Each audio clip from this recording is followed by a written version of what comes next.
Hi, I'm Michael Santos with Prison Professors. Today we're going to present a recording of a video I did with the students at the University of California, Berkeley. Today is March 17th, 2021. I've been attending UC Berkely for many years to teach and inspire people there about what steps we can take to improve outcomes of the criminal justice system. This video is rather long, at about an hour and 30 minutes. I speak for the first 30 or 40 minutes about my journey, and then I begin responding to questions from, I think there were about 400 people in that class of political science. So I thought it might be something that people in jail and prison would want to see, and so I'm publishing it here for you. And if you're out here watching this in society, please subscribe to the Prison Professors program. Thank you. Alan, can you hear me? Yeah. What's up, buddy? Hey, great to see you. Great to see you. You look so professional there. I am professional. Okay, well, that's the difference between you and me, I guess. How's business out there in Berkeley? Sorry? How are things going out at UC Berkely? I wouldn't know because I haven't been on campus at all, but this makes 1 year this week since we were last on campus. So these students are in one of the best universities in the country, and they don't get to enjoy the experience. Not even a little bit, no. It's so frustrating, but they told us we will be back in the fall. Okay. So looking forward to that. Summer school's going to be online also. Ah, I see. Yeah. I can't record this, can I? Oh, I'm going to. You are? Let me see. Yeah. Let me see if I can. Hold on a second. Can I record? No, I have to ask the host to record it. Could I ask you to record it? Would you know how to give me permission? I barely know how to turn this thing on. All right, forget it. Once I have it recorded, I can share it with you. Please share it with me. And Okay. while we're waiting for a little while, right? Yeah, 10 minutes. The kids come on at 4:10. So when are you going to write my testimonial, dude? Your testimonial? Yeah, I've been asking you. I want a testimonial. What do you call that thing? An endorsement for my business I'm building. I need a testimonial from UC Berkely. I wasn't aware, honestly. You sent me a thing and said, I'll review you on Trustpilot. Right, no, I said I thought I was going to get something that I respond to, no? I don't know. Maybe you will. But we could do one right. How about a live video one right here, and I'll record this and I can publish it. Would you be cool with that?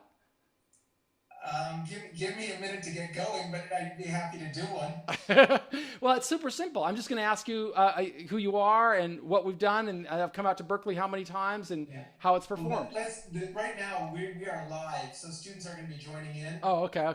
So, yeah, so anything we say So is heard. let me later schedule a time with you to do that. Okay. Because I would love to have a video testimonial from a distinguished professor at UC Berkely. And if you can't find one, you could use me. So where are you now? I don't even know where you're living. Laguna de Gal. That's Southern California? Yeah, it's Laguna Beach. Newport Beach. You know that area? Yeah. Sounds like a good place to spend this period. It's been a great place to, what do you call it? What do you call this thing? A home confinement, I guess, or quarantine. I was going to say, I don't know if it's appropriate, but for anyone who's handle this, it's probably you. Yeah, I'm totally cool with this. This has been no change for me. But you get out every day, don't you? It's gorgeous down there. Yeah. I work from home, and I'm totally cool with this. I'm building businesses. I've built a great business since this COVID thing started. You're not doing the Belize thing anymore? Fuck that thing, dude. That cost me $3 million. I'll tell you that story later. Okay. It's been awful. No, I'm building new stuff. I'm building something that's great. I'm really excited about it. Carol Swain is joining us. Hi, Carol. Hi, Carol. She was last week's speaker.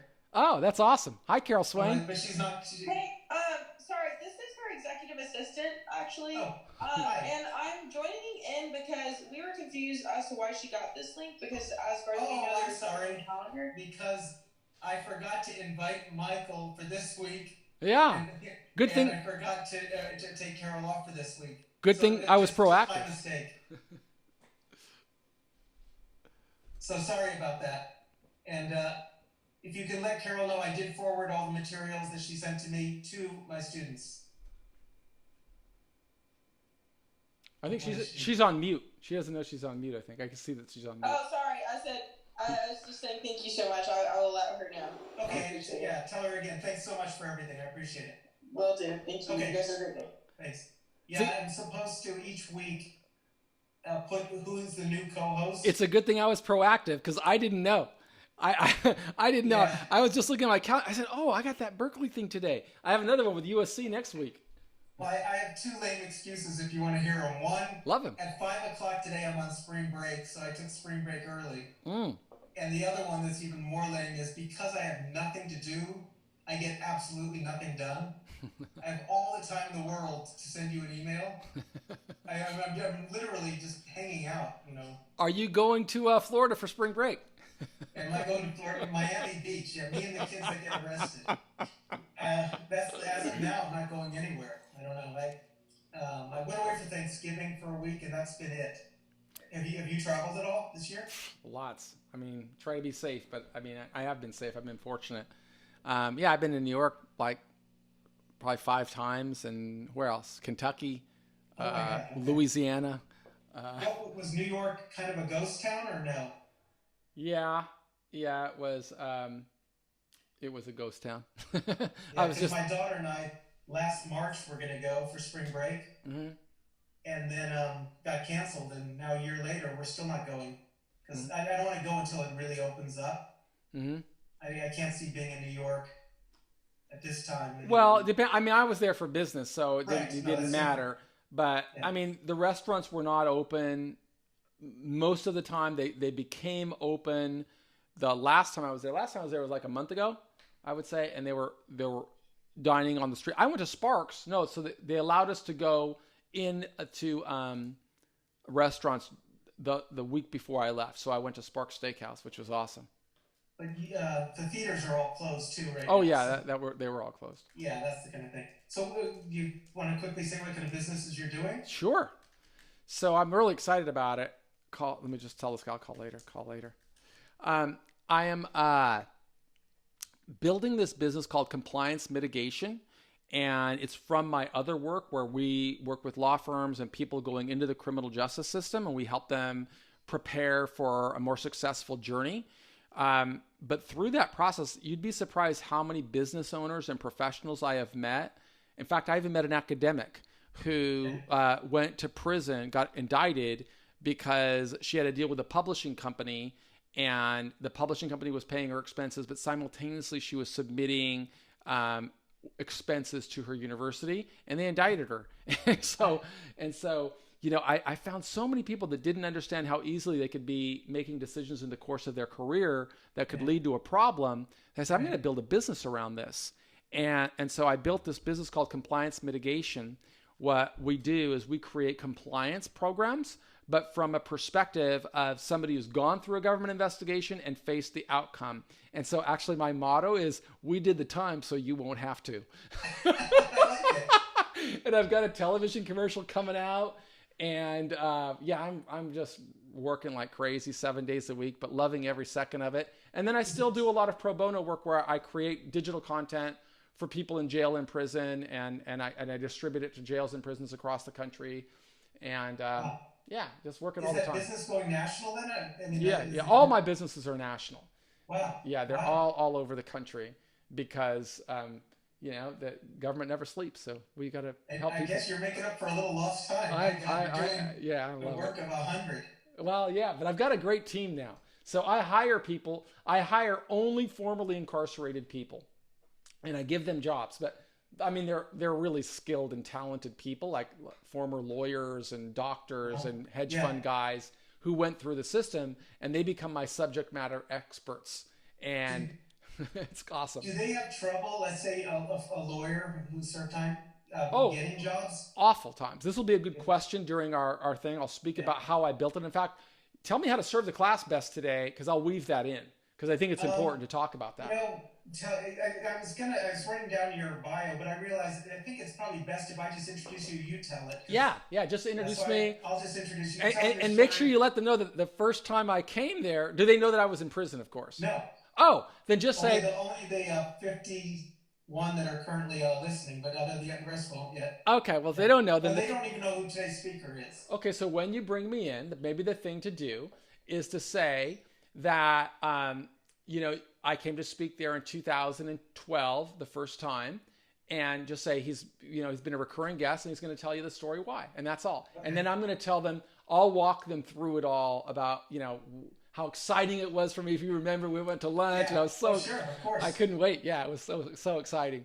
And then I'll tell them what the career was like since then and why I think mass incarceration is such a global problem or national problem, and what steps I'm taking to do about it, and invite them to join me if they want. I'd love to do an internship with you, dude, and give these kids credit for doing some work. I got work for them. Definitely should mention that because you know who gets a lot of interns from me is the guy who Fray's California Innocence Project. Yeah. Could I do an internship with you? Could I design a program where you give me a few, and if they want to do it, we could give them credit? I'll design a super thing for them to do where they'll learn things, and they will also. Did you see that? Laura just chimed in. I'm in. Laura, I want you on the team. And Ryan too, yeah. That's incredible. Sign me up. Yeah, you're gonna love this. You're gonna love this program. So awesome. This is awesome. You already got what's that? And you have spoken for 3 minutes. I am recruiting, baby. Cannon is done. That's it. Okay. No, I mean, you're definitely welcome. You know, this is a friend of mine's pushing me to get a podcast going where I interview the speakers. Yeah. And just sitting here talking with you, I realize, I mean, I'll help you. It's a lot of fun for me just to. I'll help converse you. I'll help you do it. At the speech. I'll help you do it. Yeah, well, anyway, we'll see on that. But look at it, guys. How quickly. Do you have access to the chat? Let me see. Let me turn on the chat. I'll put my contact information right there. International students can apply too, of course. Yeah. So, my name. I'm gonna put my name is Michael Santos in the chat. And my email is gonna be Michael at. I guess I'll use Prison Professors because that's where they would .com. What is the guy who runs the California Innocence Project? I forgot his name all of a sudden. Well, I mean, I know the money guys behind. It's not Frank Quattrone, is it? No. He's a lawyer. He's a regular speaker at the class. He is amazing. His son was in the class. It's not the guy that was on the OJ case, is it? Because he's out of Boston. No. I forgot his name. No. It'll come to me. I know the finance guy. He gets so many interns from the class every time he comes. For sure, it's a very valuable, useful program. I'm looking for people that can help me bring the message and advance my YouTube channel, because I've got a YouTube channel where I distribute. Oh, we do not. They said they don't see my chat. But can I share? Well, we can get to that, but it's 4:10, so I'm going to. Yeah, bring them in. Introduce you then. Recording in progress. Okay, welcome back to Poli-Sci 179. Happy spring break in advance to those of you who are going to have something resembling a spring break, and happy week off to the rest of us. And then I have some great speakers in April when we come back. The final exam will be the last Wednesday of the class, which is, I believe, April 28th or 30th. I don't know. It's the last Wednesday of the month. All right, today, I'm so happy to have back with us. This is Michael Santos, and you can all cheer wildly again, except you're muted, so you can't. But anyway, Michael's one of my favorite speakers in the class over the last 10 years. He just reminded me his first time speaking to the class was 2012, did an amazing job, and he's been a regular ever since. An incredible story, truly incredible story that I'm going to have him tell. So with that, welcome, Michael. Well, thank you so much for giving me this opportunity to visit UC Berkely again. But I'm coming from Southern California, Laguna. Where am I? Laguna Hills. No, Laguna Niguel. I live in Laguna Niguel. But that wasn't always the case. In fact, we are talking today about mass incarceration, one of the greatest social injustices of our time. And that's something that I have a little bit of expertise in because, you're going to hear this story. Now, Dr. Ross, before I begin, what is my time horizon here? Because I want to be respectful of the students' time, and I want to make sure that we've got time for Q&A. Class ends at 5, and if you can hang on afterwards for more one-on-one students, that would be great. For UC Berkely, I can do it. So great. We'll be here till 10 tonight. And then if you want to speak for half hour or so, and then take questions. Sweet. So it's 4:11. I'm going to be respectful of that time. It's 4:12. I'm going to be talking and telling you the story of why Dr. Ross reached out to me and why it was one of the greatest senses of accomplishment in my life. You see, unlike all of you really brilliant students, I was a guy when I was your age that made some really bad decisions. When I was 20 years old, I saw this movie. Some of you guys may know it. It's called Scarface. and put me on the wrong path. I decided to follow in that footsteps of trafficking in cocaine, deluding myself into believing that if I did not have cocaine around me, I wasn't really breaking the law. So I started to hire people that I went to high school with, and I'd never gone to college. I was kind of like on this, reckless path between that journey of adolescence and adulthood. And as a result of those bad decisions that I made, I was arrested in August of 1987 when I was 23 years old, and I was facing a sentence of life without the possibility of parole. And I really didn't know what that meant because I'd never been in the system before. This was the dawn of the war on drugs. President Reagan was in the White House at the time, and there was this really big movement called, what was it called? Say No to Drugs.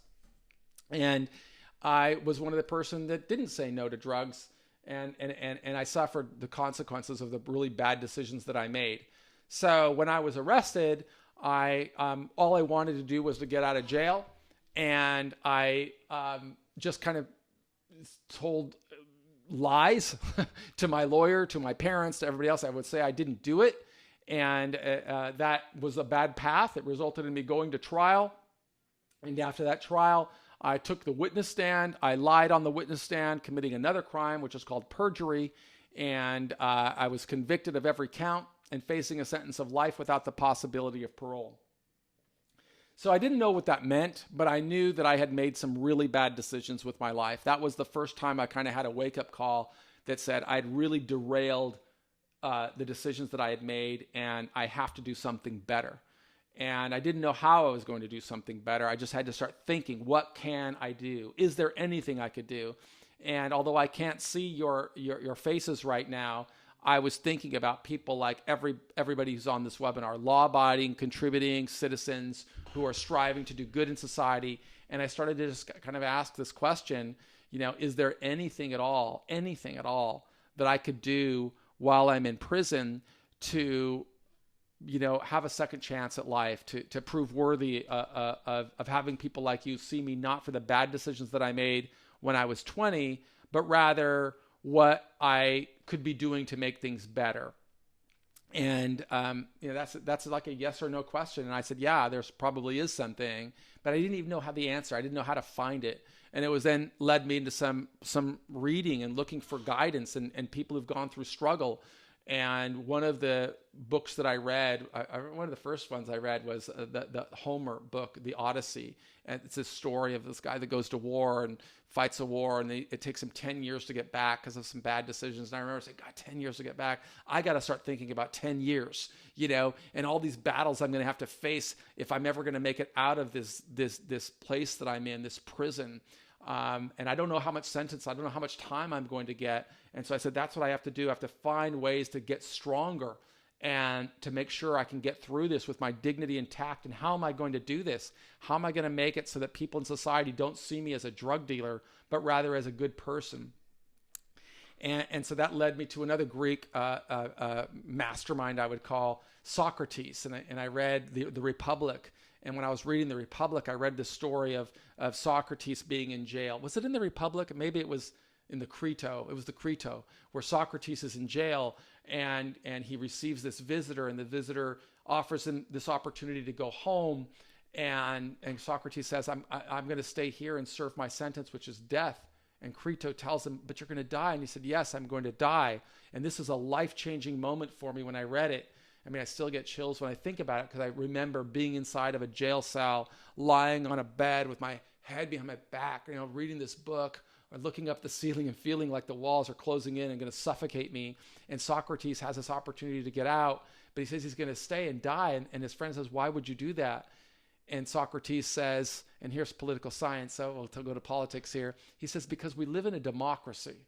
And in a democracy, we have to take the good with the bad.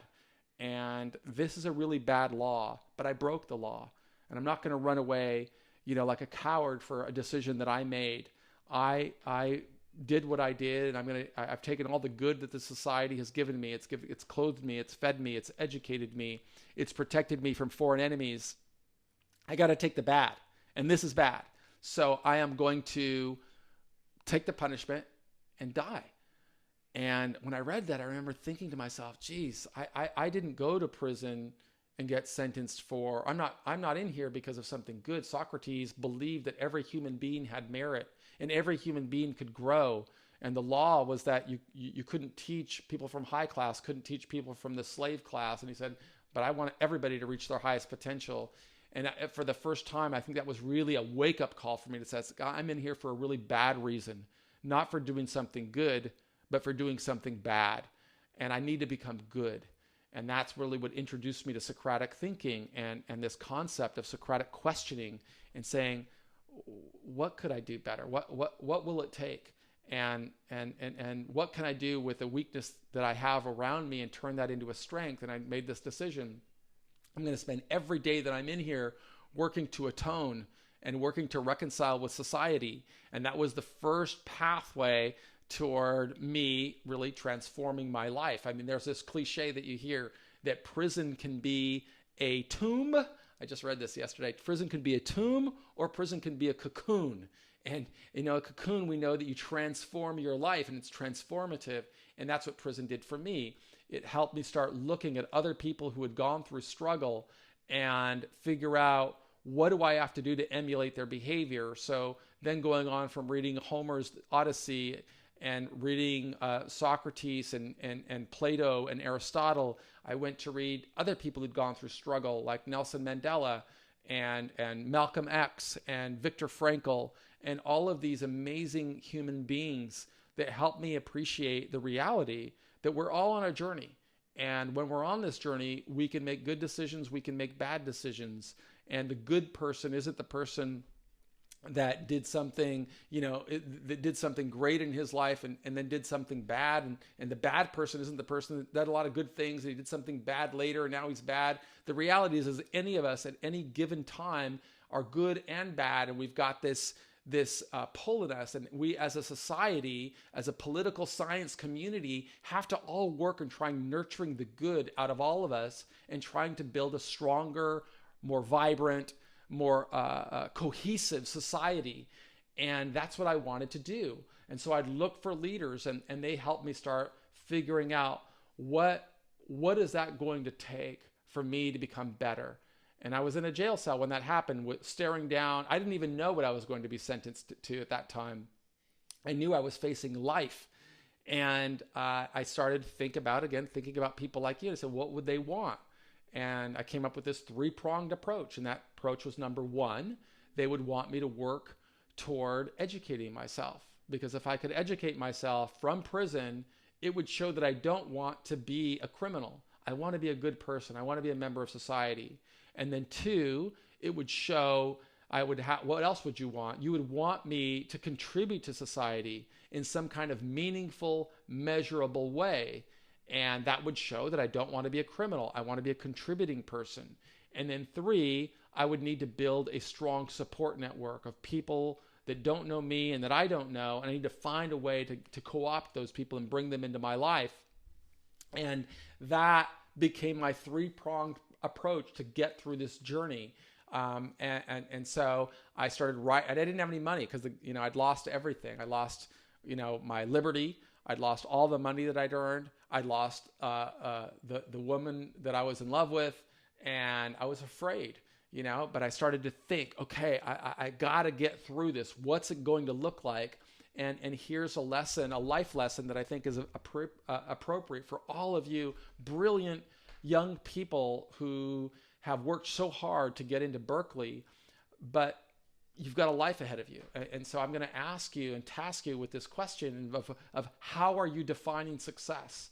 What are you doing with all the gifts that you have right now to reach your highest and fullest potential? In what way can you have the biggest influence on the world? And that is a great Socratic question that only you can answer. Right? I can't answer that. Your neighbor can't answer that. Only you can answer that. But if you can define success, that's like a first approach. And that's what I had to do when I was in prison. What is the best possible outcome? Not what I wanted. What I wanted was to get out of jail, right? But that's not possible. What's the best thing that I could do? And so that became a very fundamental question that drove my decisions in prison.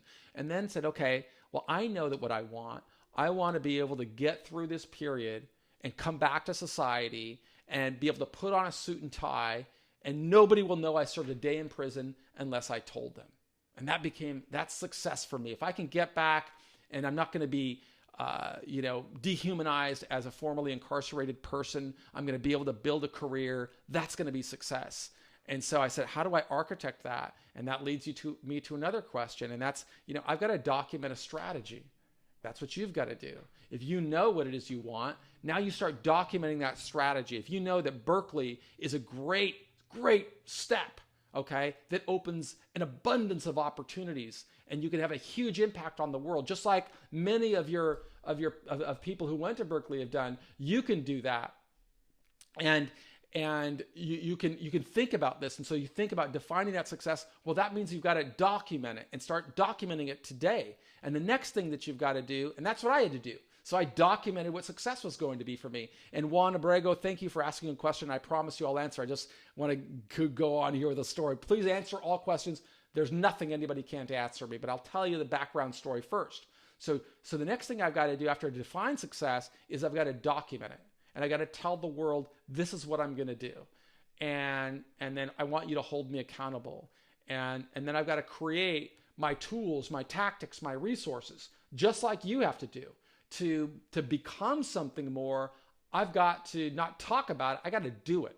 And so you define success, you document the strategy, you create your tools, tactics, and resources so everybody can hold you accountable, right? And then you got to execute. You got to execute every single day. And when things go wrong, you got to make adjustments. You got to put priorities in place. You got to know this is what I'm going to do. And that's what I had to do through prison. As those days turn into weeks, and those weeks turn into months, and months turn into years, and years turn into decades, I would have to work every single day to prove worthy of somebody like Dr. Ross, who has enormous courage to bring a formerly incarcerated man into a distinguished university like Berkeley. But I used to see that when I was in jail. That's what I'm going to do. That's what my life is going to be like. And so that would influence then the books that I read, the activities that I pursued, the friends that I chose, the way that I tried to reach out into society, and so through that path, I kind of charted a course that would get me through the first 5 years, and then the next 5 years, and then the next 5 years, and the next 5 years, and I was always on these series of 5-year plans, climbing my way out of the dungeon back into the world. As if I was, to go back to Socrates, if I was one of those prisoners of the cave, of the allegory of the cave, and I'm climbing my way into society and finding a way to be a human being again. And I knew that I wanted to have an impact on the world and try and help more people that were incarcerated come back to society strong, with their dignity intact and ready to make it in society. And so I would have to create my tools, and that meant I had to get an education. And so I was fortunate by writing letters that I was able to work my way into universities, and I got an undergraduate degree from Mercer University in 1992, which was my 4th year of imprisonment. And then I wanted to go on and go to law school, so I kept writing to law schools and telling them my story and trying to get into law school, even though I didn't have any money and I'd never stepped foot on a college campus in my entire life. And they wrote me back, and it's kind of funny how this Socrates had an influence on my life there too, because they said we teach in law school by the Socratic method, and you've got to be in the community of scholars, not the community of felons. So I wasn't going to get into law school. Well, I was in jail anyway, or I was in prison. But one university was courageous, and they let me in, and that was Hofstra in New York, and they let me into a graduate program, and I really wanted to study criminal justice, or rather political science. So I got a master's degree in political science and cultural anthropology, an interdisciplinary degree, where I would help people understand what can we do better to improve outcomes of America's criminal justice system. And I really wanted to have that influence on the world, because I believe that, like some others, that mass incarceration is really one of the greatest social injustices of our time. And the longer we expose somebody to corrections, the irony is the more corrections somebody gets, the less likely they are to function in society. And that's not my words. That you could just look at the data. You're a data-driven school. Look at recidivism rates. They're exceeding 70%, and they're going to be higher right now in this era of a pandemic where we've got millions of people unemployed, and these formerly incarcerated people are not going to be able to come back to society and find a welcoming job opening for them when employers are so resistant to that. So I feel it's my duty and responsibility, as one of my mentors, Mahatma Gandhi, said, you got to try to be the change that you want to see in the world. But I had to be doing what I am suggesting that you do, and that's see the future. So when I was in prison, I was seeing, how am I going to have credibility and validity in society when I eventually do get out? And so I had to get those university degrees, and that helped me solve one of those 3 prongs that I told you about that started for me, was to get an education. If I had university degrees, I didn't just say I wanted to get an education. That would become self-evident, because you couldn't fake your way through those schools. And so I had to train myself to learn and to do what I could do. And I got my undergraduate, I said, from Mercer, master's from Hofstra. I was in a PhD program at the University of Connecticut. And then the warden blocked me, said that, people in society don't want people in prison getting PhDs, because this was a different era. This was the ramp up to mass incarceration. And so that was cool. I said, I'm going to shift my focus. And that's when I began publishing and writing books for publication. And I wrote a number of books that are used in universities across the country.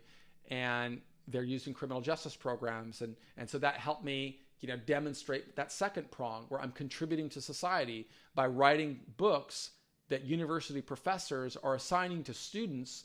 I was really contributing, and I was building a support network, and it grew, and it had an influence on my life when I came back to society. So wrote a lot of books in prison. Then I got out. Let's see what happened next. So because of those books, people are writing to me, and so I'm developing my network. So you see how this thing works in a circle, right? In a cycle. I started out in prison. I said, I want to come back to society strong. I've got to create my tools, tactics, and resources. So I have to get an education, put priorities in place. Then I have to use that education and develop relationships, and that led to me becoming an author. And then I have to use those relationships that come from an author and develop relationships with people that become part of my support system. And so through that process, I even got married while I was in prison. And I got married inside of a prison visiting room. And I was never close with my wife, who just, she would come and visit me. But because I was able to create stuff in prison, I led a life that was fulfilling, even in there. And I could support her financially. And then she went back to school and became a nurse. And the idea was that I'd come out of prison and start building a career around my journey. And that's why I got out and I went to the Bay Area, and I'd done all this work, and I had a pretty strong support system. And the San Francisco Chronicle published this, the editor wrote me and he said, we've been following your story for a long time because I published a lot. I'm all over the internet. And he wrote me and he said, do you mind if we do a story on you and what it's like to come back to society after a quarter century in prison? And I said, definitely, let's do it. I'm all about transparency and openness. And that led to this big expose in the Chronicle the weekend before Thanksgiving of 2012. I just got out of prison. And then I get this call. And this call is from Dr. Ross. And he says, I'm from UC Berkely. I read your thing. Would you like to come out? I said, are you, what? I mean, this is like insane. Last week, and I'm in the halfway house. I'm living in the Tenderloin at the halfway house, right? And I got to ask permission to go to the bathroom, to chew gum.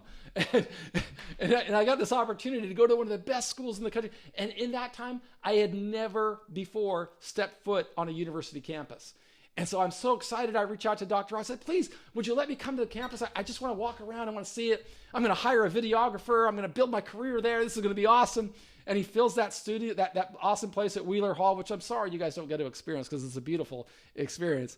And I go out there and I see these kids, about 500 kids or so in the audience, and I'm filming it. And I just have the time of my life. There was a time when I used to get enthusiastic. You probably don't see that very often now, but right in me.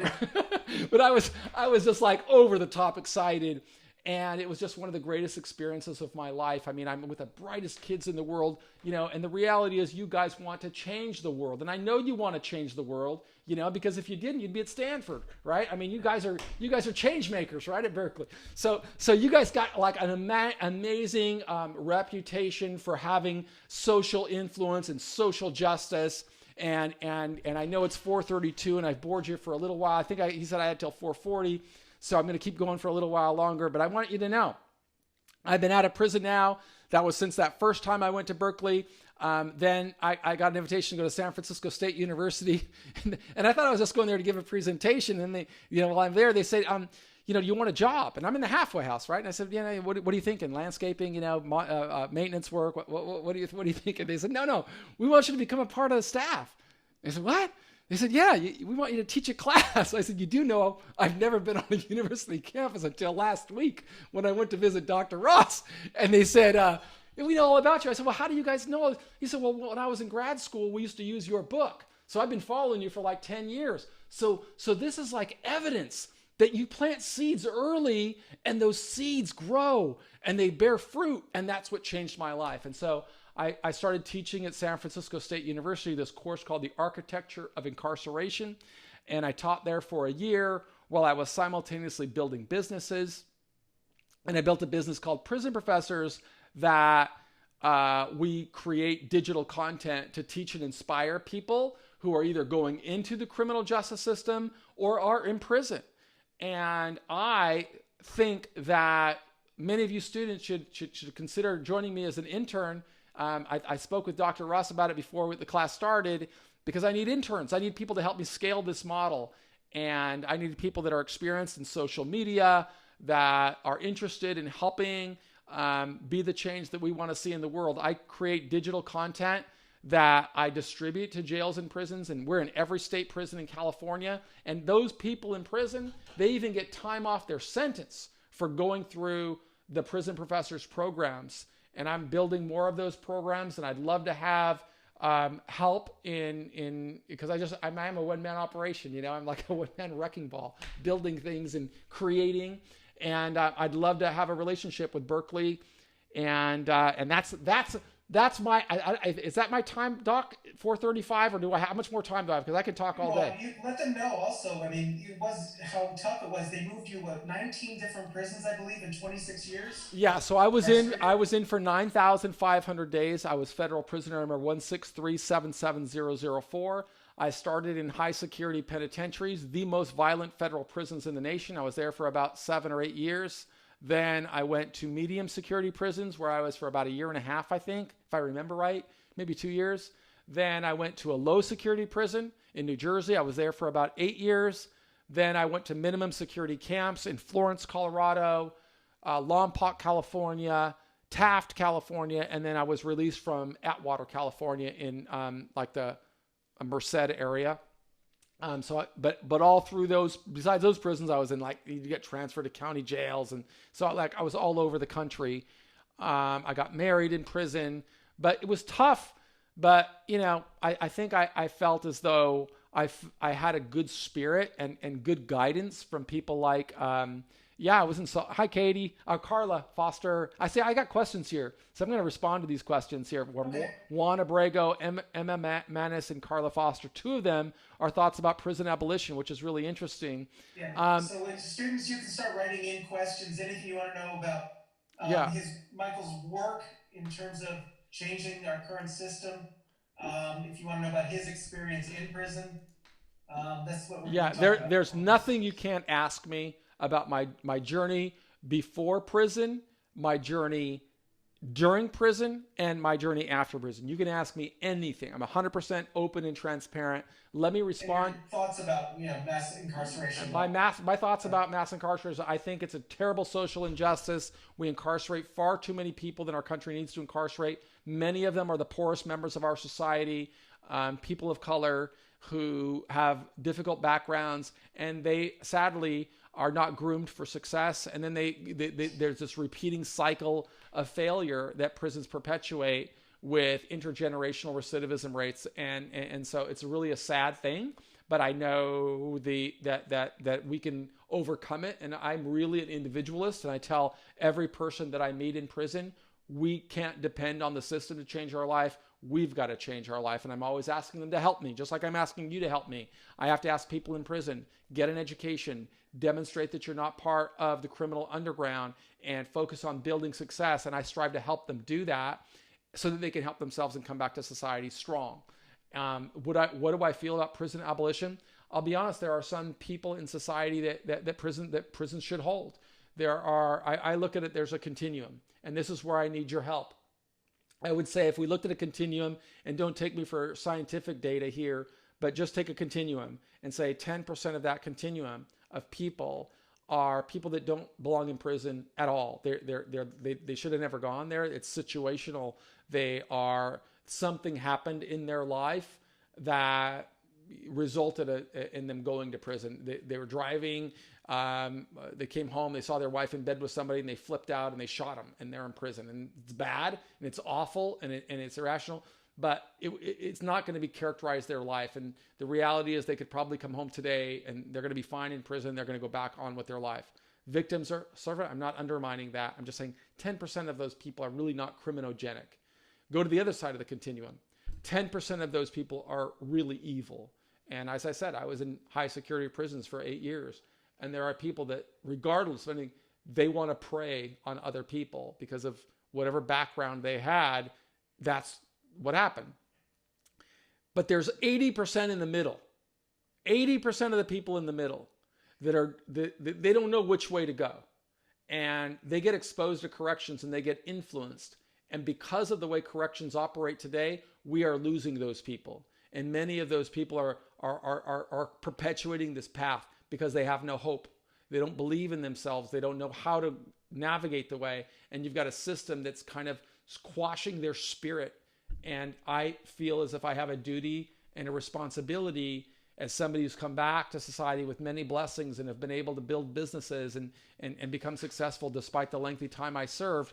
I want to teach other people what I learned from Nelson Mandela and Viktor Frankl and Malcolm X and Gandhi and Socrates, and help them find their path. And that's what I'm going to ask you for your help.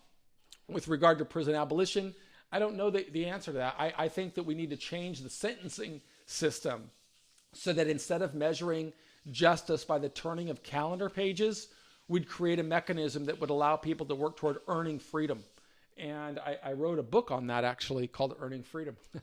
And I think that we should have a pathway that people can restore justice by the ways that they adjust to the difficulties of their life. And that's something that doesn't exist in prison. And I think that if I'm going to speak honestly to Emma and Juan about prison abolition, I would say I'd be more in favor of sentencing reforms and prison reforms that incentivize a pursuit of excellence and help people work just like you did. You had to work really hard to get into Berkeley. I want people to work really hard to earn their liberty. And I want mechanisms in place that will incentivize them to pursue that, to reconcile with victims and reconcile with society, but while simultaneously building a pathway to success. So, were you ever in solitary confinement? Many times. Like Dr. Ross said, you were locked. You were transferred a lot. Yeah, I didn't only get locked in prison. I got transferred across country many times and disrupt my family and disrupt my adjustment and disrupt my education. And that's just part of the journey. You can't complain about it. You got to adjust and you got to succeed anyway. And that's life. Life sometimes feels as though it's not fair. And the reason I was in solitary confinement was not because I was fighting or not because I was, doing something nefarious in there. It was because they didn't want me to develop my education to the extent that I was doing, and I would go to the hole for that. Or they didn't want me connecting with people in society like publishing houses. They didn't want me bringing books, writing books that were used in universities and they'd get sold. And, but I overcame that, and that's just part of life. I'm going to talk to anonymous attendee. I'm going to go, I'll read some questions from the chat also, mix them up. On the same line, Jose asks, is the environment in prison as hostile as depicted in many movies? Yes. I don't know the movies we're talking about, but prison is a very hostile environment, but it's depending on the security level. Okay. It's depending on whether it's high security or really high security. High security is incredibly volatile. It's really influenced by gangs, and it's got a negative incentive system where the reward is being seen as being to be feared. I remember when I went into high security penitentiary, and the guys told me that anybody could be a superstar in prison. You just got to be willing to pay the price, and that price is to serve the rest of your life in prison. So I think that it is a sad thing, but yeah, they're very volatile, and it's because people are separated from those they loved and the people that love them, and they react accordingly. And my job is to help them see hope and give them hope. And I do that every day. And with your help, we can reach more people and we can have a huge impact on society. Okay, next question. Do you think Democrats are doing their job to support prison injustice? I think it's a very heavy lift. And to plug that on a political party is it can only go so far. I'm a big person that says, I'm not doing enough. I got to do more. What are you doing? What am I doing? Every day I can tell you I produce new digital content to try and teach and inspire people, but also to try and educate people out here on why we need meaningful, substantive reforms, because human beings are in there. We incarcerate more people per capita than any nation on earth, and we extinguish hope, and we create these pathways for intergenerational cycles of recidivism, and it's the poor and the minorities and the people without many opportunities and privilege that suffer the brunt of that. And I am determined to help people see the light, just like Socrates helped me see the light. And I would love to have your help. So I'm making the hard sell here for you guys to join me. This question, let me combine two students. Well, one is a former student, Martin, who says, "Dear Mr. Santos, thank you very much for sharing your story with us. I'm an alumnus of Professor Ross and still remember your first presentation at UC Berkeley. I wanted to ask how we could make the prison system more about rehabilitation and correction rather than revenge and punishment." And Jose similarly asks, "Thanks for sharing. In your view, is prison about rehabilitation or retribution? Do you have a personal opinion on what it should be for?"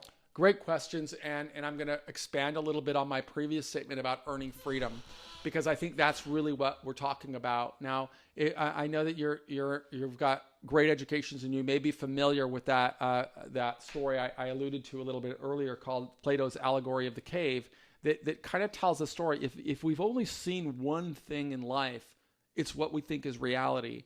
And all of you, and anybody is in society that's not old like me, I'm 57 years old, there was a time that we didn't incarcerate 1.2 million people. Okay, there was a time when there were opportunities for people to earn their way home, and they incentivized, parole and things of that sort. And it's a quasi system, but that's not the way it is anymore. And so we have to think about what's the best possible outcome. When we want to solve a problem like mass incarceration, we have to think about the best possible outcome. And whether it's abolition, which is an outcome, but it's probably not possible, right? We've got to pursue what's possible, and we've got to take incremental steps. And I'm a big believer that we should take incremental steps, and that step should be helping Americans understand why it would be a better outcome to have people in prison emerge with their dignity intact and with a pathway to live as a fully functioning, contributing member of society that's paying taxes and living a law-abiding life. That would be a better outcome. And so if we want that outcome, we have to design a system that is more likely to generate that outcome. When we have a system that extinguishes hope and tells people you've got nothing coming and nothing is going to happen in your world that's good, we create a system that perpetuates failure. And so we get what we have designed. And my job is to help people wake up. Okay, let's do something different. We're in California, right? We changed the world here. You're in the Bay Area, right? You're in an area that sees a problem, thinks of a solution, disrupts what exists, and creates something new. Well, here's something new. Instead of measuring justice by the turning of calendar pages, which mean nothing, think about what can we do to make people in prison more like each one of you that is in this class. You're all studying, you're working hard, you're earning the credentials. What can we do to say if you earn these credentials, you will get a gradual increasing level of liberty? And you get people working their way out until they've reconciled with victims, reconciled with society, but when they come back, they are ready to live, not on the margins with a $10 an hour job, living on, a pathway to poverty, which really fuels recidivism, but rather into a fully functioning citizen of this country. That's what we can do great. And Democrats aren't going to do it. Republicans aren't going to do it. UC Berkeley is going to help us do it. That's what Prison Professors is all about. And that's what I'd love to have your help for. That's the name of Michael's program. And several people are asking about how to get involved with you. And again, earlier in the chat, Michael put his contact, so definitely be in touch with him. Bradley asks, were there many people in high security prison with you who committed non-violent crimes like you did? Yeah, well, for sure. I mean, there's a lot of people in high security serving life sentences for non-violent crimes, right? I mean, I'll give you a perfect famous example. Bernie Madoff, he's serving 150 years. Oh no, he's not in high security, but one of those other hedge fund, or what do you call them, Ponzi scheme guys, is in a high security penitentiary serving 300 years. I've met a lot of people that have no history of violence, no history of weapons, but it's the way the system is designed. There's a classification system, and it's not measured by you as an individual and your capacity to change. It's looking only at your past. It takes very little emphasis on dynamic factors. So I was always judged and classified because I was serving a 45-year sentence. And I was convicted of being what's called a drug kingpin. And that's just a legal definition for the Title 18 USC 848. And, by the law, that's what I am. But I was just a kid. I was a kid that made stupid decisions and made really bad decisions through the judicial system. But I found my way between that awkward stage of conviction and sentencing, and I transformed my life. Sadly, the system did not have a mechanism in place to allow me to earn my way out. So I was in high security prison with, probably 60% of the people, 70% of the people were truly had histories of violence or escape or assaults and things of that sort, robbery. But there were 25% of the people there that didn't have any history of violence. Which ties into Shannon asking, how did you stay above the fray of the darkest sides of prison? Was that difficult? Shannon, I thought about you. Okay, that's the truth. That's the absolute truth. I was sitting in a jail cell. I said, what am I going to do so that people like Shannon and everybody else in your class is not going to see me as a criminal? And because I had that beacon of hope, I had that mindset that says every single decision I make is going to come with an opportunity cost and also a risk. If I choose to join the fray, I'm going to have a higher level of exposure to danger, and then people will always be afraid of me, and I wouldn't be able to come back. It's going to influence the way that I talk, the books that I read, the way that I spend my time. I could choose to keep up with the Kardashians or focus on becoming an educated man. And it was that motivation that I learned from people like Malcolm X or Nelson Mandela and Viktor Frankl and so many others that endured far more egregious circumstances than I endured. Because at least I had a path, I had an opportunity to transform my life. And that's what it did. But it was always this idea of coming back to society with my dignity intact and opportunities to grow. Anonymous question, do you have any affiliation with a faith? I have an affiliation with this character called God. And I don't know if you call that faith, but God guided me through prison, and I pray every day. When it was one of the tactics that I used to get through prison is I was born, grew up in a Catholic family, but not terribly religious. But while I was in prison, I had a tactic of reading the Bible, and my tactic was I'd start at the book of Genesis, and I'd read a page or so every single day. And when I got to Revelations, I'd just go back to the beginning, and I learned these great stories that really inspired me along the way, including the parable of the talents. Where it just says the harder we work, the more benefits and opportunities that are going to open for us. The more that we slack, the privileges that we have are even going to be taken away. And that inspired me to develop a strong work ethic, and I'm grateful to that. And I still thank God for blessing me and protecting me through 26 years of imprisonment. Okay, a couple questions about your time there. Kisnea and Alexander ask, how difficult was it for you to publish from prison? And this person, I don't know, maybe it's Jackie, or Jake probably. How did other inmates view your academic journey? Okay, great questions. Yes, publishing, it started when I was in graduate school. I was in undergraduate school. And I remember the first publishing experience was I read an article in the Wall Street Journal. So it was called Let 'Em Rot. And that article was published by John DiIulio, a professor at Princeton. And this was the dawn of mass incarceration. In fact, he was the originator of that term called super predators, saying why we needed to have more prisons built. And I wrote him a letter, and because I'd read this op-ed piece, and I wrote him a letter, and I asked him, I thought he had it wrong, and I suggested or recommended that we have a dialogue, and that led to him becoming a mentor of mine. He actually came to visit me when I was in prison and brought his class from Princeton, and I got to teach a class of Princeton students when I was inside of a federal prison. But that opened up some publishing opportunities for me, because through that letter, I ended up meeting other professors, and those professors invited me to write chapters for books that they were writing, first articles for books that they were writing on criminal justice, and then chapters for their books. And then they introduced me to their publishers. And that's how I started in the publishing business. Is I got my first publishing contract when I was probably my 22nd year, something like that. And I wrote a number of chapters for books, but I developed these relationships with professors who had relationships with publishers. They then published my books to be used in universities, and I published 2 academic books that were used in criminal justice courses. And then I wanted to get a deal on my own, so I found a literary agent, just totally self-directed, and I got a deal with St. Martin's Press to publish Inside: Life Behind Bars in America, which was a big nonfiction book.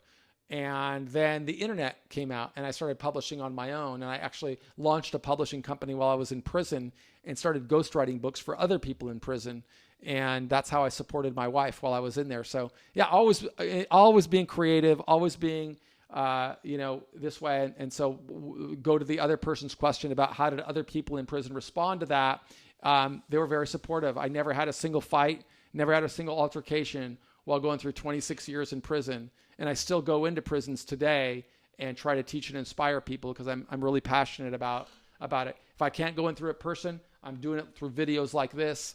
And I have courses inside every California state prison, and we have a huge impact in there. And I'm hoping to expand more, which is why I need a team. What do you think about formerly incarcerated mothers and childhood uprising? I think it's really sad that prisons have conditioned so much failure because of their unique ability to extinguish hope. And I want help in creating programs specifically for women that are with parenting, because women have very unique problems. They are frequently in prison because they are abused by men, and they've suffered domestic violence, and they're brought in there because of love a lot of times. And I want to help those women, but I need to create more digital content for women, and I'm working on that right now. Sabrina asks, as someone who was convicted at the height of the war on drugs, and you mentioned prisons are filled with people of color from poor communities, what's your take on labeling incarceration as the new Jim Crow? I think that's a very accurate assessment, because it really is a new form of slavery and intergenerational slavery. I mean, that's what I say to people when I go into prisons. They may be sitting inside of a prison right now, but I'm letting them know there are people in Sacramento and in Washington, D.C. that are taking statistics of how many people are there, and they're using those statistics to figure out how many prisons do we need to build in the future to lock their kids up, because that's the ecosystem that has been built around this. We've built an ecosystem in this country that's $100 billion industry, I have read, and it supports fencing companies and food companies and telecommunications companies and clothing companies, and they have this mechanism where they exploit the poorest people in society who are in prison, charging them $15 for a phone call, robbing them from access to learn the technology they need to succeed. I mean, when I went to prison, There was no internet. I'd never sent an email in my life. I'd never made a video. I didn't know how to use technology like this. And that's a tragedy. Because if we could teach people in prison how to use technology, then their formerly incarcerated pathway doesn't matter. What matters is that they can use, Adobe products or creative products or social media stuff. If they could learn how to do that, nobody cares about your imprisonment. They care whether you can deliver the goods. But these people come back to society functionally illiterate to work in a technology-driven society, and I want to change that. Ressia asks, how hard was it to make it through prison without joining a gang? I know there are prisons which are segregated specifically with gang affiliation. Some go into prison never being part of a gang and have to join for protection. How did you survive this? I had a different outlook than that. I hear that a lot, and I was in high security prisons. I think God was with me, and I'll give thanks to that. I'll give thanks to many of the people who I met in prison, but I try to teach people that we make our own decisions. And there's a problem is that sometimes people make those decisions a little bit too late. If they're trying to create a name for themselves and they try to affiliate and associate, there's more pressure. But every day we have a choice. And those choices sometimes are not easy. They're not palatable.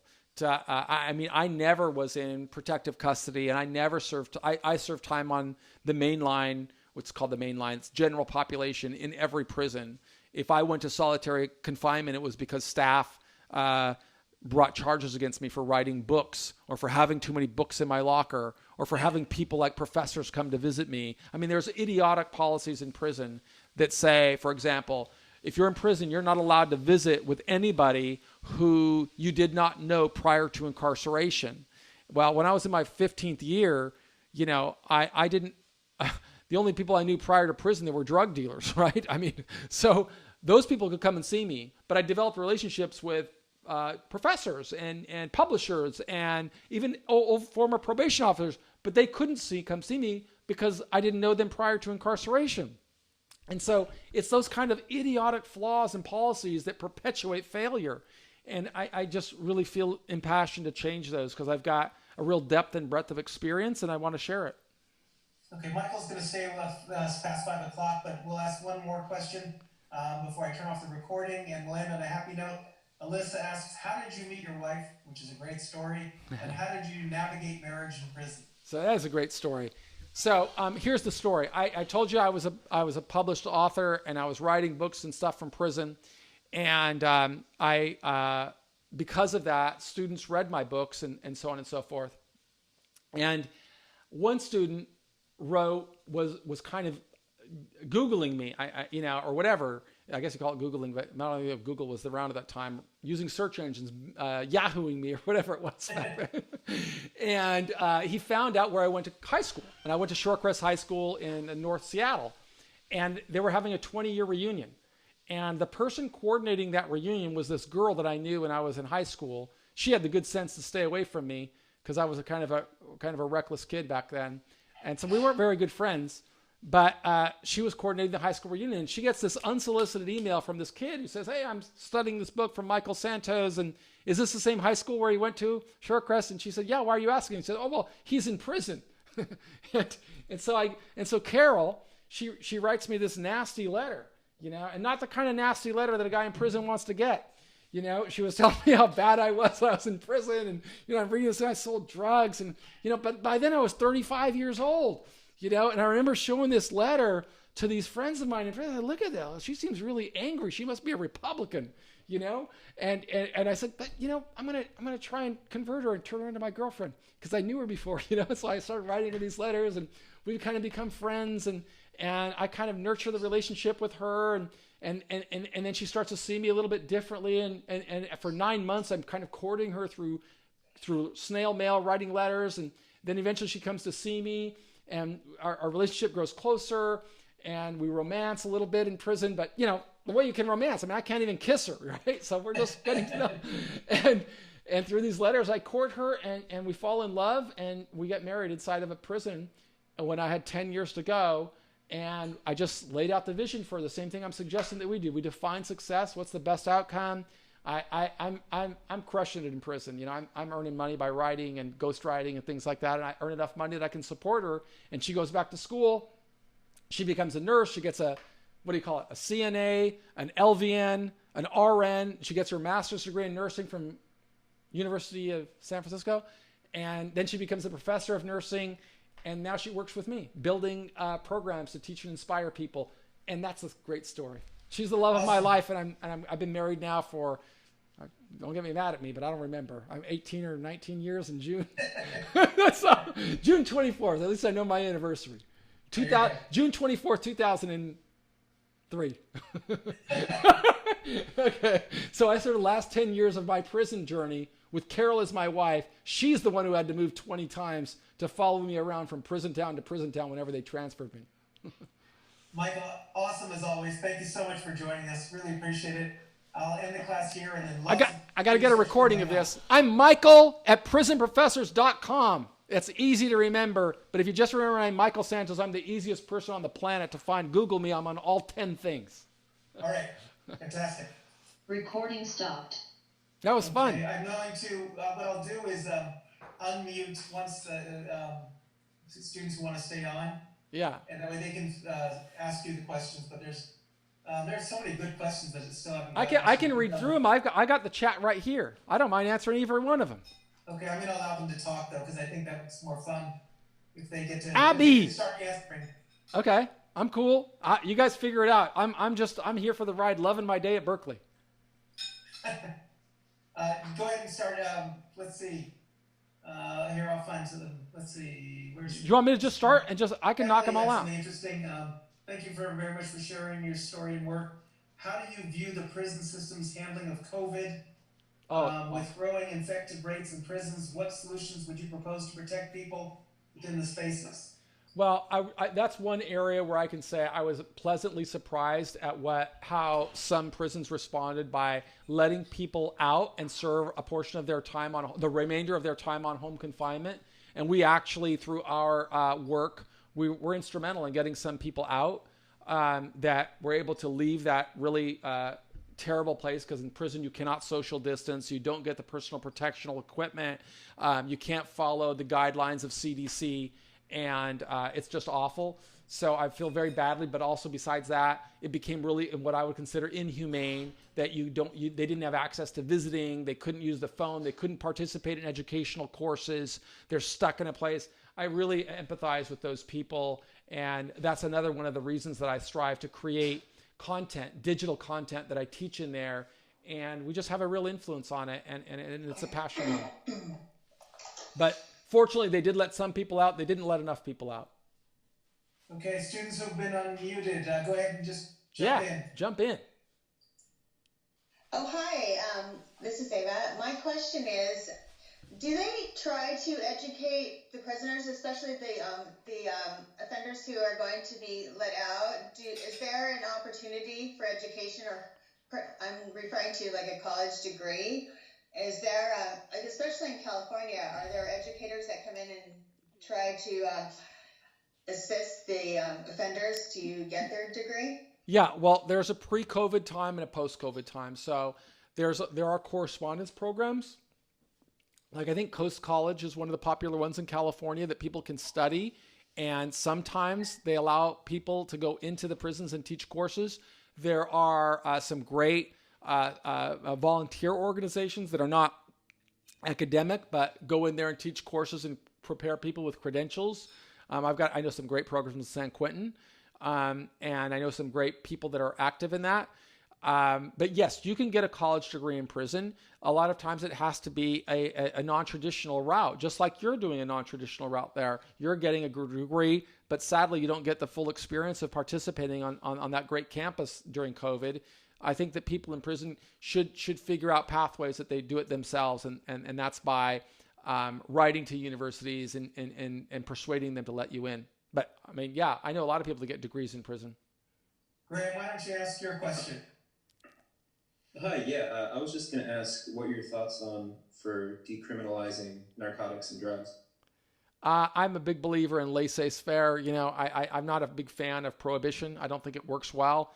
I would much rather see people making their own decisions, and to the extent that we're not harming other people, we can choose to do what we want to do. Obviously, there'd have to be some controls, and I'm not the right guy to know about that because I was in jail for 26 years. But I don't think the answer is locking people in prison for multiple decades for selling weed. I mean, I know people. I talked to a guy this weekend. He was serving a life sentence for selling marijuana, and fortunately, he got out after 30 years. But now it's legal. You know, there was a time in our history when drugs were not illegal, and there may be a time in the future when they are decriminalized. But I know that there are hundreds of thousands of people whose lives have been really derailed because of their challenges with substance abuse, and I think that there's a better approach than warehousing human beings. Raisa, I'm not sure if that's the correct pronunciation. Hi, can you talk about your thoughts on, I actually had two questions, if you're able to answer them both would be great, on how mental health is like, prisons provide most of the mental health in the US, and it's like one of the largest providers of mental health, A, and then B, what do you think of private prisons? So prison mental health programs, I'm not a huge fan of because I know that in prisons that focus is on custody, not on mental health and not on helping people become the best human beings they can become. And sadly, there are many people in prison that get drugged rather than getting effective treatment, what I would call effective treatment. And so I'm not a big fan of the mental health delivery that I saw during the 26 years that I served. Some people may differ, but I'm speaking from somebody who walked those pathways for a long time.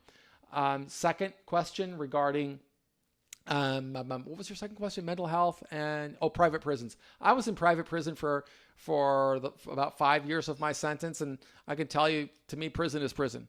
It is a person's responsibility to grow.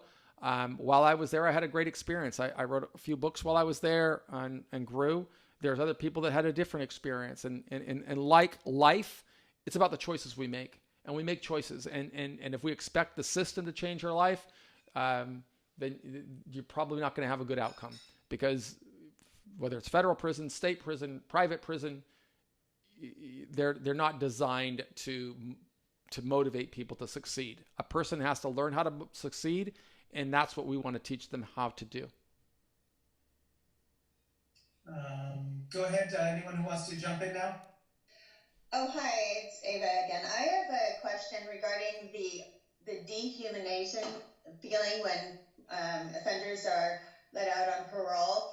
And I was wondering, how does a person build a network? Like, I'm referring to prong 3, when they have this stigma and this shamed feeling. So how does an individual overcome that, and what steps can they take to network, to build their support system?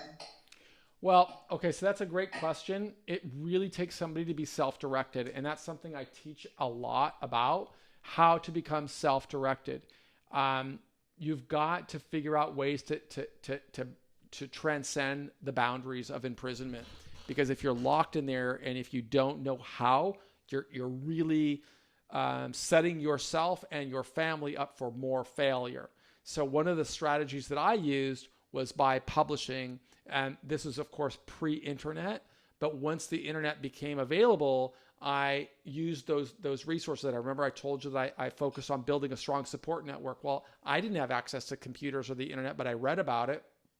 So I found mentors who would help me, and they'd build a website for me, and I would send my handwritten letters out or articles out, and it'd get published on my website, and I'd build a support network. And through that support network, I opened many, many opportunities that awaited me when I came home.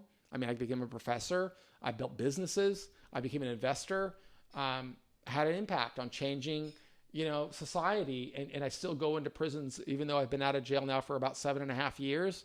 I'm still really committed to helping people understand how to carve that path. In fact, over here, I don't know if you can see me, but I got this book. This is like a book that I teach. It's a daily journal that I send into prisons. And I encourage people. This was one of the strategies. You hold it up so people can see? Yeah, this was a strategy that I used when I was inside, is I journaled every day. And because I journaled every day, these are like self-directed questions. They're filled with these Socratic questions, right? And I'm challenging people, this is what you've got to do. Because when I came home, I had like my 26 years really well documented. So when I'd go to find people, they'd be like intrigued. I'll tell you a funny story. I went to sell my program to prison systems. And one of the first places I was at was the director of prisons for the Washington State prison system. I'd been out of prison for like maybe a month. I was a professor already and teaching, and I'm making this presentation much like I just made to you. And he's looking at me like I'm, the dog that learned how to talk. And he asked me, well, how did this happen? And I said, what happened? And he said, how did you do 26 years in prison and come back to society like this? And I said, isn't that ironic? And he said, what do you mean? And I said, well, you're the director of the entire state's prison system. You got 20,000 people under your control. And when you see somebody come back strong, ready to function in society as a law-abiding citizen, you don't say, what a great job we're doing in corrections.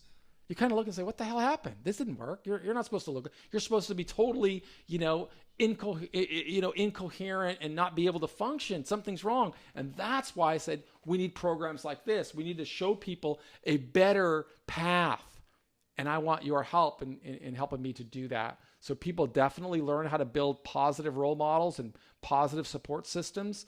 And that's what all of my courses is about. It's about teaching people how to earn freedom and to build strong networks, develop critical thinking skills, improve vocabulary, improve writing skills, because that is the path that will help a person overcome the challenges that every formerly incarcerated person faces. I love your message. And so what I'm hearing is that I think society needs to hear a change message as opposed to when someone is on parole, they're looked at as a bad person. But instead, I think we should change the message saying, a bad choice doesn't make someone a bad person. You are absolutely right. We're never defined by the choices we made at the worst time of our life. We can all work toward building something better. But sometimes, like those women we spoke about that have been abused, or people that had substance abuse problems, or people that grew up in poverty and they have this long cycle of gangs and incarceration, they never had a path. And my job is to give them a path. And that's what we do at Prison Professors. And if you didn't see my text, I've been putting my text in the chat there. I'm Michael at prisonprofessors.com, and I'd encourage you to look us up. Michael, when you're writing, you're only writing to panelists, Oh, not to attendees. That's the problem. That's my problem. See, I was in jail my whole life. I don't know how to use these sophisticated tools. I'm too old, so that's my excuse. So how do more questions, students? Go ahead, jump in. Okay, so to build on that, what you just mentioned, how isolated was your time in prison? Was there anything that came as a surprise when you got out? Technology, social change, the way that we have food. Yeah, that's a great question. I'm typing in chat, I think, to panelists and attendees first. If you want to intern with Prison Professors, please email me at michael@prisonprofessors.com. Okay, that's there now for everybody, I hope. Yes, so that was from whom? Christian? Who asked me the question? Yes. Hi, Christian.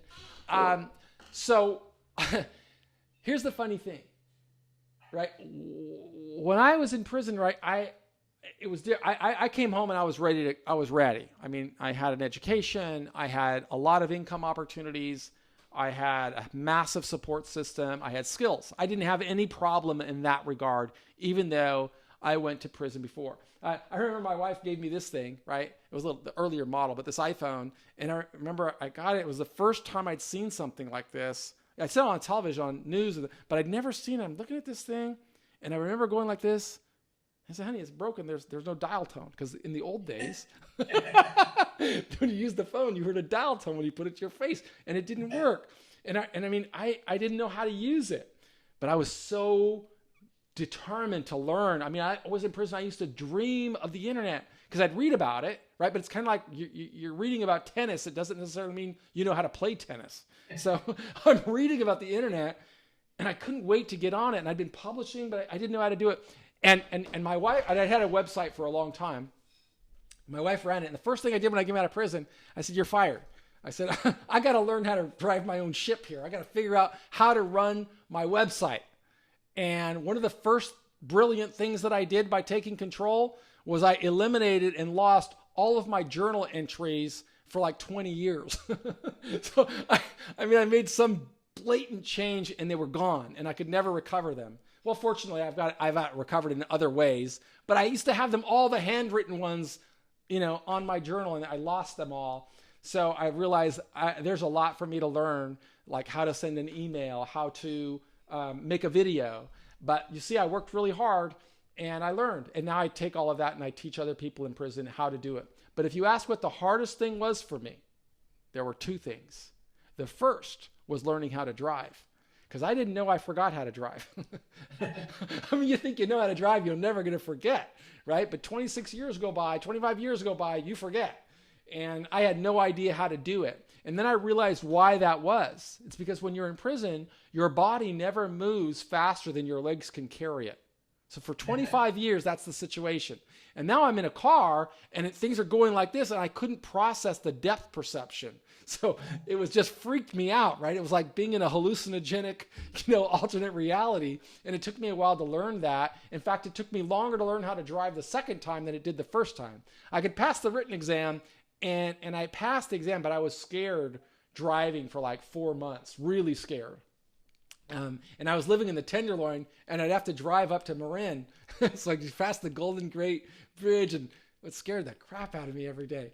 So that was one of the hardest things. The second was learning how to eat with silverware, because in prison, the only thing we use is plastic. And so I eat with metal and glass, and it took me a long time to get used to that too. In fact, I probably still have plastic around me. Tell us a great story about the marathons you ran in prison. Yeah. So, you learn how to adjust. And people used to tell me that, you can't do certain things, right? And when you're in prison, you're trying to define your life. We've got to figure out how to do them. And so I became a pretty good athlete, a self-directed athlete by myself. So running, when I got older, became really important to me. And I started running marathons. And I ran my first marathon, I think in 2000 and I don't remember. I got out in 2013, so it was like 2010. And it was because I was challenged from this guy from USC. He came to prison. He was a stockbroker. And he was telling me this ridiculous story that you're not allowed to run every day. Your body can't handle it. But I'd been running for at least 15 years at that time, a lot. But I didn't run every day. I said, I can run every day. And he said, oh, you can't. He started giving me all the scientific reasons you couldn't do it. And so I just made this commitment. I said, okay, I'm going to run every day for the next 100 days. And I'd run like 10 miles and 10 miles. And then by the time I got through like 30 days of this, I said, this is easy. I said, I'm going to run every day until you go home. And he had like a year or something. So every day for 360. And then I said, I'm going to run every day until I go home. And so I started clocking these miles and I'd measure them and I'd record them on this website my wife was building of how many miles I was running. And then I got to like 2010, and I'd never run a marathon, and some guy challenged me to run a marathon. I said, yeah, I run 20 miles. I've never run 26 miles, but I'm just running around a dirt track. And so I did it, and it took me like 4.5 hours. And, I'm a really slow runner. So then I started saying, my marathon was 4.5 hours. Thanks very much. Well, wait a minute. I'm a really slow runner because he beat me. And he just started running. I said, wow. I said, well, I'm going to run that. So then I ran 2 marathons in a row, like a week later. And then I just started running marathons like crazy and ran probably more than 100 marathons in there. But it's just running around a dirt track, All within the prison yard. All within a prison yard. That's it. So it's going around a track. And when they'd lock me in the hole, you asked about solitary, I'd run in the hole. I would never stop running. I was like Forrest Gump. But prison was a good experience for me. I had a little too much of it, but that's why I'm a little crazy right now. Another question? Let's see. Yeah, I'm really curious about, you went in so young, and I'm curious about the relationship you have with your parents throughout the entire process. So Shannon, I was really blessed to have a great family. And I'm really sad that I humiliated them the way that I did by breaking the law. I hope I tried to redeem myself in the eyes of my parents and my sisters. They were always very close to me and supportive of me. So I was really blessed in ways that other people in prison sometimes are not. Sadly, my father was very difficult on my parents. I'm a first generation American. My father escaped from Cuba and really had great dreams of building a life for me here. And it really killed him when I went, and I mean that literally, because it was very difficult. I was his only son. And so he passed away. I will say he'd come and visit me a lot in the beginning. And then I think it had a mental toll on him, and he contracted Alzheimer's really quite early. So I was probably in my 8th year or so when he had Alzheimer's, but fortunately he saw me get an undergraduate degree and a master's by then. I was writing and doing well. And I know that he was proud of me, but he lost his, his sanity, and died when I was probably in my 10th or 12th year or something like that. And then my mother, fortunately, was able to live throughout my journey. And I'm one of the reasons I moved to Southern California was to be near her. And so she got to see me become successful in business and in my career. And my wife is a nurse. Sadly, in 2016, so I was out of jail for about 3 years, she got cancer. And but fortunately, she was able to move into my house, and my wife and I were able to care for her during her final months. And but she passed away, and it was a tough time. But yeah, life. I'm very sorry about that. And ironically, my kids are the first Cuban-born Americans. My ex was born in Havana, and my ex-father-in-law was.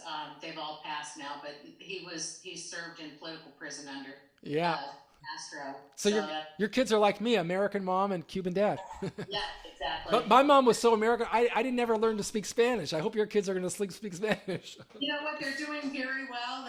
2 out of the 3 are bilingual, so they did pretty well there. Yeah, I grew up in Seattle, and I just never learned how to speak Spanish. We have a 94-year-old who's come to my class every year for about 30 years straight until COVID hit. He flies in from LA, 94 years old, who spent time in a prison in Cuba, and tells stories about that. Wow. I think my uncle will be back in the fall. My uncle was in one of those concentration camps.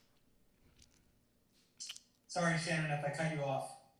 No worries at all. It was just ironic, quite a Cuban connection. Yeah. I have a quick question. Were there as many white-collar criminals as non-white-collar in federal prison, in your experience? It's funny, I have a business around white-collar people right now, but when I was in prison, it depended what security level we were in. So in high security level, no, very few. Medium security, a little more than in high security, but still relatively few, small percentage of the population. Low security, much higher percentage of the population, and then in minimum security camps, a much higher population. But overall, I would say that white-collar offenders make up about 20% of the population. That's a pretty good rule that I think you could use. 80% of the people are non-white-collar, but doesn't mean not non-violent. Like a drug offender, maybe, and it's important to distinguish what white-collar is. White-collar is not a legal term, right? It's really a sociological term, but it generally represents crimes of fraud and deceit and dishonesty and theft, things of that sort without violence. But there are many people that say white collar is maybe more of a personality. You could even look at it that way. Like it's somebody that doesn't consider themselves a criminal and yet found themselves in the crosshairs of the criminal justice system. So there could be a person, for example, that was a banker, but he got convicted of a homicide by drinking and driving. He's going to be a murderer, but it's really a white collar person. So I would say that white collar is more of a personality than a criminal conviction. And in that regard, it's still a subset of the population, but it's a growing subset. And I think that white collar prosecutions and government investigations, in fact, I'm building a business around that right now. That's a real big growth industry. Another question? Well, I was just wanted to follow up. Why do you think financial crimes aren't prosecuted more? Well, because they're people of influence and power, and they have they have powerful friends. I mean, look what happened in the last administration. You had some really influential people that got pardoned and commuted before they even went in, just because they were well connected. And that's characteristic throughout our society, I think, is that people of power and influence get advantages that people without power and influence don't have. And I think that is like 100x for people who are going into the criminal justice system. So the laws are changing to punish white-collar offenders much more severely, but in all reality, those people have access to better counsel, better lawyers. Those lawyers are going to have access to better plea deals a lot of times, and those people will get a different outcome than a poorer person. It's just part of the great social injustice of our system. Anyone who hasn't had a chance to jump in yet? So I could zip through some of these questions because there's still people there. Are the prisons offering opportunities for the nonviolent offenders higher education? If not, why is it difficult to receive a college degree? It's difficult because there's lack of funding, of course, and it's also difficult because of the great social injustice. Remember, a lot of the people in prison didn't grow up paying attention to education.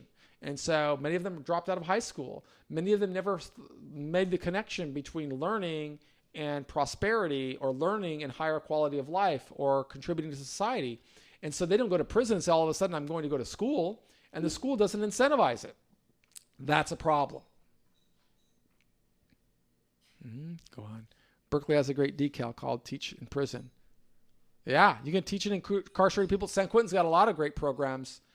But we have a program. We create digital content, and we put it on inside of prisons because they don't have access to the internet.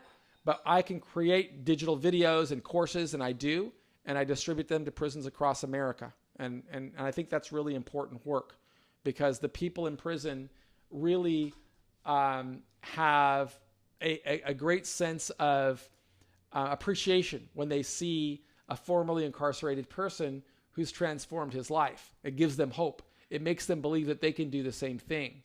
And I'm grateful to be able to do that. And I'm looking for something as I'm sitting here talking to you, to an email, because I get, Carol, would you bring me all those letters? I'll share them to you. I'm going to just show you. Hi, Carol. She's probably scared to get on the camera. Come and say hi to the people. They don't care, honey. Okay, she won't get on camera. I don't know why she's shy. See, I get these kind of letters like every day from people in prison that read our books or go through our courses. And can you see all these letters? This is like what I got to add to. Like my fan mail. Well, that's exactly what this is. And there are people that are asking for me to create more stuff. I can't even respond to it all. But I try to do it on video because I send these courses in, and it gives them hope, and they start seeing that they can become successful too. Awesome. Well, what we can try and do that, and is if they write to you, and I can talk to the political science department. Maybe we can set up then some kind of formal internship program. I want to do it. I really want to do it. I really need help, and this will look great on a resume, and we could create some really clearly defined tasks that people can work from home. And, it's just social media stuff, but it'd be awesome to help me grow our program. That's what they're good at, this generation. So. And I'm not, so I need mentors. Tell me about it. We need somebody that can help rank our YouTube channels and everything else. All right. Thank you so much. Love you guys at Berkeley. I'll come up when it's safe.